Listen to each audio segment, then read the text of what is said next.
I'm Ajaypal sir from Vivekananda Senior Secondary School, Bani.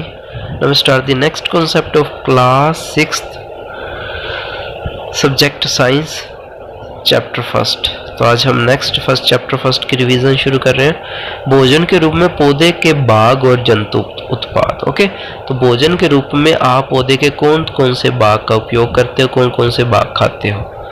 पौधे हमारे भोजन का एक मुख्य स्रोत है। हम पौधे के कौन से बाग का उपयोग खाद्य पदार्थ के रूप में करते हैं। हम पत्तियां वाली अनेक सब्जियां खाते हैं।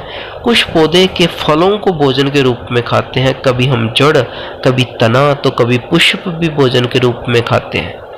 कभी आपने सीताफल, काशी फल के फूलों को चावल की पिट्ठी में डुबोकर व तलकर पकौड़ी बनाकर खाया है। इसका प्रयत्न कीजिए। तो आपको पता है चावल के अंदर एक पत्ता, कड़ी पत्ता डाला जाता है। ओके, उसके अंदर हम उस पौधे के सीधा पत्ते खा रहे हैं। देखो, हम साग खाते हैं तो पौधे के पत्ते खाते हैं, हम आलू खाते हैं तो पौधे के तना खाते हैं, हम प्याज खाते हैं तो पौधे का तना खाते हैं, हम कई अदरक खाते हैं जैसे वो भी तना होता है, और कैरेट जो होती है या रेडिश होती है, मूली गाजर होती है, तो उसके अंदर हम पौधे की जड़ खाते हैं। तो हम पौधे के अलग अलग हिस्से को खा रहे हैं। कुछ पौधे के 2 या 2 से अधिक भाग खाने योग्य होते हैं। उदाहरण के लिए सरसों के बीज से हमें तेल प्राप्त होता है तथा इसकी पत्तियों का उपयोग साग बनाने के लिए किया जाता है। क्या आप केले के पौधे के विभिन्न भागों के बारे में सोच सकते हैं जिन्हें हम भोजन के रूप में लेते हैं। क्या आप किसी अन्य पौधे के बारे में सोच सकते हैं जिसके 2 या अधिक भाग खाए जाते हैं।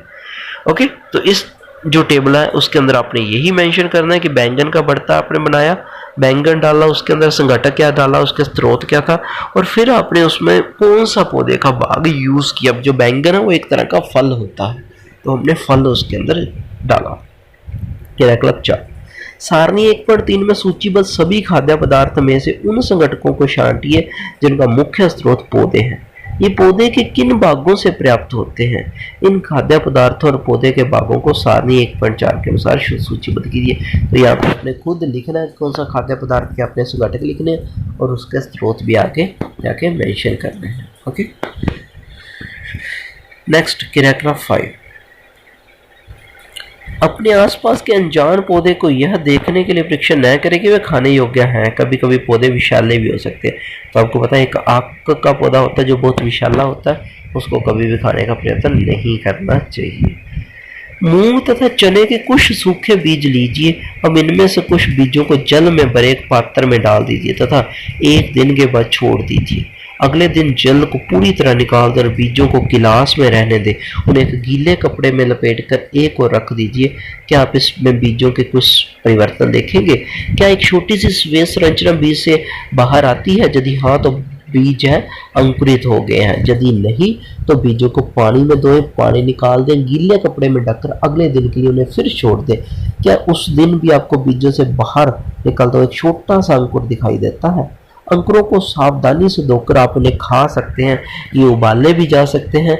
इनमें कुछ मसाले मिलाने पर खाने के लिए स्वादिष्ट अल्पाहार तैयार हो सकता है। ओके, अल्पाहार होता है कभी कभी खाने की चीज जो आपको भूख लगे तो उसको खा सके। क्या आप जानते हैं कि शहद कहाँ से आता है? ये कैसे उत्पादित होता है? क्या आपने एक मधुमक्खी का छत्ता देखा है जहाँ बहुत सी मधुमक्खियां बिन बनाया करती हैं? मधुमक्खियां फूलों से मकरंद एकत्रित करती हैं तथा इसे अपने छत्ते में भंडारित करती हैं। फूल तथा उनके मकरंद वर्ष के केवल कुछ समय में उपलब्ध होते हैं, अतः मधुमक्खियां इस मकरंद का भंडारण कर लेती हैं ताकि पूरे वर्ष इसका उपयोग किया जा सके। हम ऐसे छत्तों में मधुमक्खियों द्वारा भंडारित भोजन का शहद के रूप में प्रयोग करते हैं। ओके, तो हम शहद भी खाते हैं जो हमें जंतु उत्पाद है, जंतुओं से मिलता है। जंतु क्या खाते हैं? क्या अपने घर में कोई ऐसा पालतू पशु है जिसकी आप देखभाल करते हैं, कुत्ता, बिल्ली, भैंस या बकरी? फिर आपको इसकी जानकारी भी आवश्यक होगी कि आपका पालतू जानवर क्या खाता है, अन्य जंतु क्या खाते हैं। क्या आपने कभी गिलहरी, कबूतर, छिपकली या छोटे से कीट को खाना खाते देखा है? ओके, तो वो जो जीव है वो क्या खाते हैं तो ये आपने बताना। सारणी में अनेक जीव जंतुओं के नाम लिखे हैं, इनमें से कुछ जंतुओं द्वारा खाए वाले भोजन भी लिखे हैं। ओके, भैंस क्या खाती है, बिल्ली क्या खाती है, तो आपने ये सारी सारणी कंप्लीट करनी है। ओके, तो ये आज का आपका वर्क है। आज हम इतना ही करेंगे, नेक्स्ट हम किराया क्लब 7 से नेक्स्ट लेक्चर के अंदर डिस्कशन करेंगे। तो I hope you understand this concept.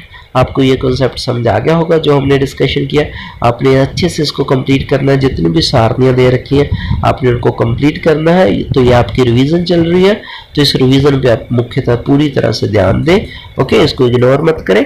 आपकी जो चैप्टर रिवीजन चल रही है, फिर हम क्वेश्चन आंसर की भी रिवीजन करेंगे, फिर जाकर आपका टेस्ट लेंगे। तो I hope you understand this concept. Take care, stay home, stay safe.